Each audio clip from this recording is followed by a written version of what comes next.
안녕하세요. 임영웅의 삶을 분석하는 승원쌤 김용숙입니다. 임영웅 씨 아이돌 차트 평점 랭킹 순위가 또 나왔습니다. 176주 연속 지금 1위를 달리고 있습니다.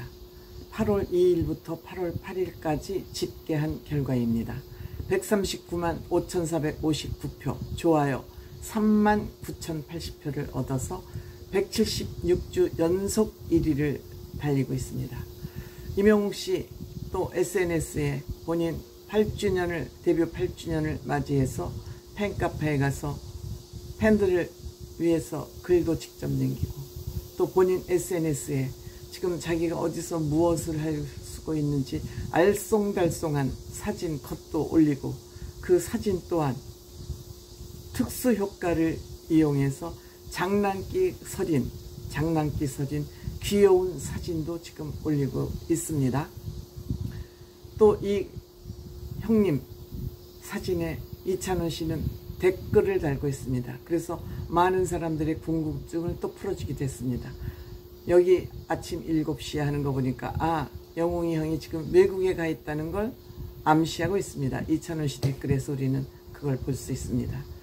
또한 임영웅 씨가 이렇게 잘 나가다 보니 또 어떤 사주풀이 전문가들은 임영웅 씨의 사주풀이를 하고 있습니다.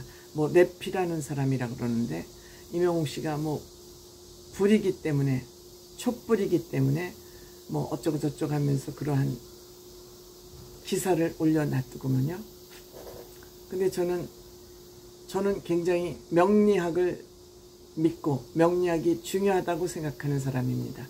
우리가 점하면은 명리학으로 보는 경우가 있고 신점이 있지 않습니까? 또 요즘은 젊은이들은 타로에 빠져 있습니다.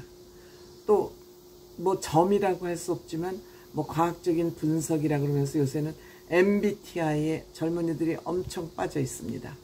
이렇게 점이나 불투명한 미래에 대해서 호기심을 가지고 있는 것은 젊은이들이 요즘 세상 살아가는 것이 힘들기 때문에 아마 이런 때 심취하는 게 아닌가 싶습니다. 저도 과거를 돌이켜서 생각해 보니 욕심이 많고 세상이 마음대로 안 필 때는 점집을 엄청 찾았던 그런 기억이 납니다. 거의 중독증에 걸려 있을 정도로 그 점집, 뭐 신점, 명리학 할 것 없이 아플 때마다, 괴로울 때마다 찾았던 기억이 있습니다. 지금 그런 과거를 종합해서 얘기를 해보면, 물론 인간은 우리 미래에 대해서 누구나 궁금하죠.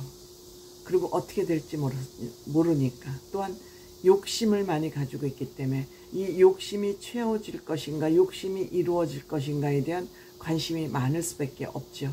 가장 중요한 욕심은 생명에 대한 욕심이고, 또 하나는 인정받고 싶은 욕심이고, 돈 많이 벌고 싶은 욕심이고, 권력이 인정 안에 들어갑니다만, 이런 것들이 다 궁금하죠. 그런데 임영웅 씨는 지금 모든 것을 다 이루었습니다.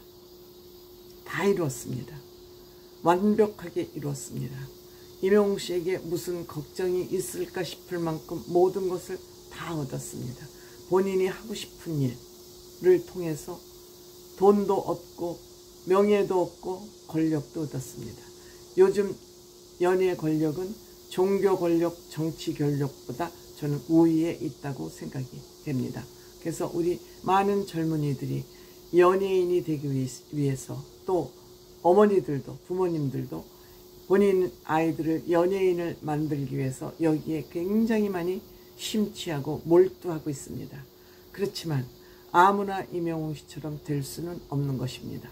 아무나 이찬원이나 정동원, 장민호 씨처럼 될 수 있는 것은 아닙니다. 착각을 하면 안 된다고 생각합니다.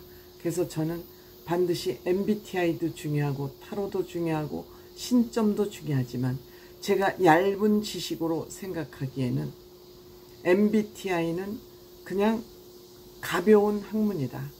가벼운 학문이지 이것을 깊이 믿을 만한 학문은 아니다. 다만 깊이가 얇기 때문에 대중들이 여기에 쉽게 접근해서 F야 T야 뭐 이렇게 쉽게 얘기할 수 있는 말거리는 되지만 이것을 깊이 믿을 만한 신뢰할 만한 그런 성격 유형 검사는 못 된다는 것이 저 개인의 생각입니다. 타로 또한 그렇습니다. 타로 또한 그날 가서 카드를 기분에 따라서 어떤 카드를 짚느냐에 따라서 굉장히 유동이 많은, 기분에 따라서 굉장히 그것이 변화무쌍한 거기 때문에 그렇게 변화가 있다는 것은 신뢰하기 힘든 것이 저는 타로점이다 이렇게 생각합니다. 그것이 맞는 것 같은 것은 인간은 삶이 비슷비슷한 점이 많기 때문에 그렇습니다. 대중적으로 다 이런 점들을 가지고 있어 하는 부분은 맞는다고 생각할 수가 있습니다. 하지만 그것도 타로도 그렇게 신뢰할 만한 점괘는 아니다. 이것은 서양 점괘이기 때문에 제가 보기엔 그렇게 신뢰하지 않고 있는 상황입니다. 또한 신점, 모녀들이 하는 점이죠. 무당들이 하는 점이죠.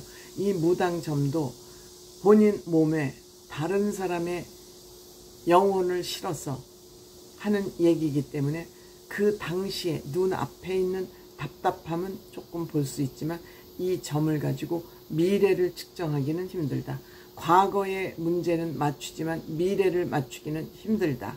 과거에 있었던 일은 그 영혼이나 에너지가 와서 실리기 때문에 과거는 어느 정도 맞출 수 있지만 미래의 일들은 맞추는 거 힘들다 라고 저는 제가 하도 점을 많이 보러 다녀서 제가 내린 결론입니다. 이건 제가 전문성을 가지고 하는 얘기가 아닙니다. 그냥 참고사항입니다. 명리학은 통계학입니다. 5000년부터 쌓아온 통계학입니다. 복귀팔계, 문항팔계라고 그러죠. 여기에 대한 저의 생각도 가지고 있습니다만 문항팔계, 복귀팔계는 우주와 이 자연과 인간의 관계를 통계낸 그런 학문입니다. 팔괴는 뭐냐 하면 우리가 생년월시가 있습니다. 년월시, 내기둥을 사주라고 그러죠. 여기에 하늘을 의미하는, 양을 의미하는 글씨 4개, 음을 의미하는 아래쪽에 있는 글씨 4개, 이것을 8글자죠. 그래서 사주팔자 이렇게 푸는 겁니다. 그리고 이 우주는 다 음과 양으로 이루어졌다고 보는 것이 기본입니다. 그래서 이것을 풀면은 64개를 가지고 푸는 것이기 때문에 이거는 굉장히 내가 우주에 태어날 때 이 우주의 자연의 어떤 기운을 품고 태어났느냐에 따라서 이 사람의 특징을 우리가 살펴보는 그런 학문이 명리학입니다.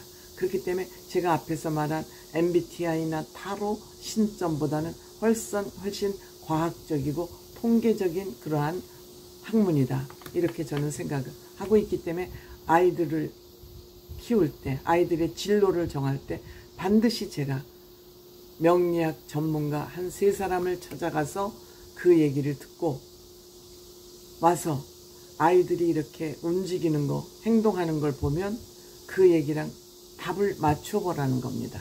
그분의 말이 맞나 틀리나. 물론 그건 부모의 주관으로 맞춰볼 수밖에 없는 것이죠. 그래서 아, 그때 이분이 이래서 이런 얘기를 하셨구나 얘기를 하면 그 명리학에서 풀어주는 거는 그 태어난 자녀들의 특징이 뭔지를 딱 찍어주기 때문에 그 특징을 살펴보면서 아, 얘의 진로는 앞으로 이렇게 정하는 게 좋겠구나 하는데 굉장히 도움이 되는 학문이 저는 명리학이라고 생각이 됩니다. 부모는 내 자식은 다 예뻐 보이고 다 잘해 보이고 다 천재 같아 보입니다. 그렇기 때문에 객관성이 없습니다. 그래서 이 명리학을 하는 분들에 가서 얘기를 한 군데만 들으면 또 그것이 정확하지 않을 수도 있으니까 그 사람의 실력에 따라서 각기 다른 말을 할 수 있으니까 이 얘기를 한 서너 군데 듣고 와서 통계를 내고 그 통계를 가지고 자녀들을 지켜보라는 것이죠. 임영웅 씨는 틀림없이 예인사주를 타고났다고 생각됩니다. 예술인사주를. 그래서 예술인사주를 타고났기 때문에 이렇게 큰 사람이 될 수 있다고 생각이 됩니다. 그런데 우리가 여기서 착각하면 안 되는 거. 우리는 반드시 음력으로 사주를 봐야 됩니다. 근데 양력을 정확하게 알고 있으면 그 음력을 알아낼 수가 있습니다. 그래서 명리학을 보러 갔을 때는 반드시 양력인지 음력인지를 얘기를 해야 그 사람의 정확한 사주를 뽑아볼 수 있습니다. 그런데 우리는 여기에 그 뭐 할 수 없이 이 명리학을 하는 사람들이나 또 점쟁이들도 인터넷에 있는 자료를 참고할 수밖에 없습니다. 그렇기 때문에 그것이 정확한지 시까지 알아야 되기 때문에 이 우리가 뭐 유튜브나 이런 인터넷에 돌아다니는 우리 셀럽들 유명인들의 사주팔자는 그렇게 정확하다고 믿을 수는 없는 것 아닌가. 그것을 우리가 100% 믿을 필요도 없다. 저는 그런 생각을 하고 있습니다.